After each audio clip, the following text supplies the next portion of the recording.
Bonjour, je m'excuse par avance du bruit de machine à laver en début de vidéo, merci et bonne lecture.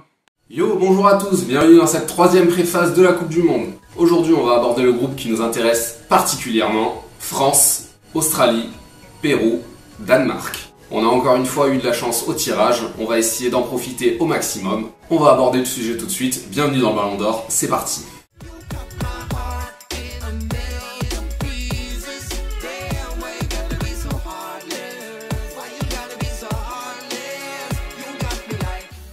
La France. Ah, notre cher pays.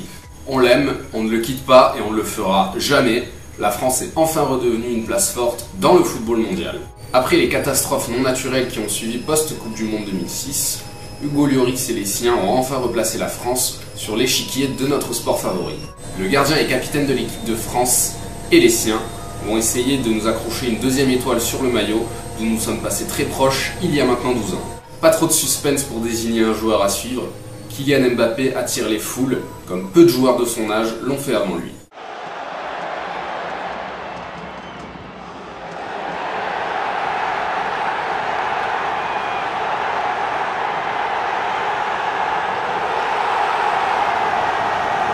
On ne lui en voudra presque pas d'avoir défrayé la chronique lors de son transfert de Monaco à Paris pour 180 millions d'euros. Ceci dit, seul l'avenir nous dira s'il sera la révélation du mondial en Russie. C'est tout le mal qu'on lui souhaite. L'Australie. C'est devenu une nation habituée de la Coupe du Monde, à défaut d'y briller particulièrement. Elle sera dirigée par son capitaine, Miljedinac, qui aida les siens à battre le Honduras en barrage, notamment en réussissant un triplé. Les kangourous pourront cependant toujours compter sur Tim Cahill, le légendaire attaquant australien, qui suit tant de mal à nos amis hollandais, qui nous regarderont confortablement de leur canapé.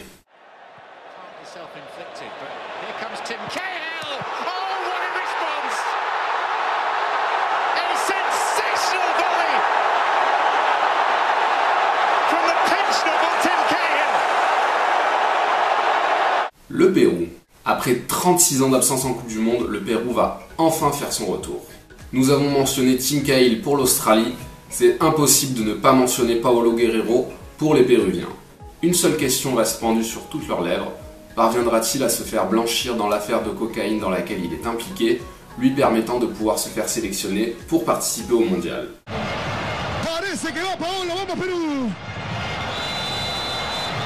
Vamos Paolo, le va a pegar Paolo.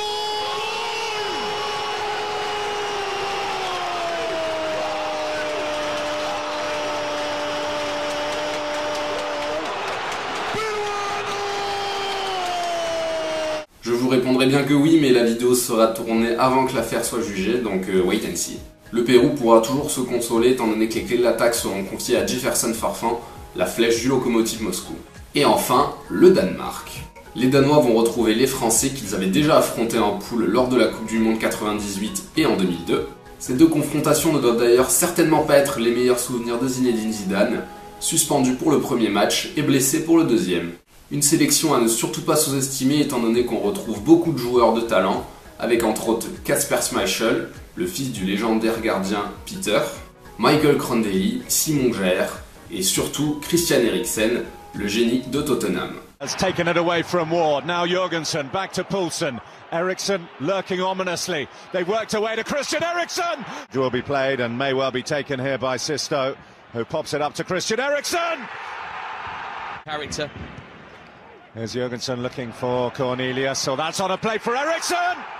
Tout ça sous le commandement de l'ancien défenseur de Liverpool, Daniel Agger, qui profitera à fond de la Coupe du Monde en Russie après avoir raté l'Euro en France. Les héritiers de la Danish Dynamite, la sélection danoise des années 90, vainqueur de l'Euro 92, aura certainement un coup à jouer face à des sélections bien moins expérimentées qu'elle. Allons-y pour un pronostic qui ne sera certainement pas très objectif. Faut pas déconner que ce soit niveau jeunesse, expérience, talent, la France surpasse largement les trois équipes de son groupe. Impossible qu'elle ne termine pas en tête. S'il vous plaît, ne me faites pas mentir.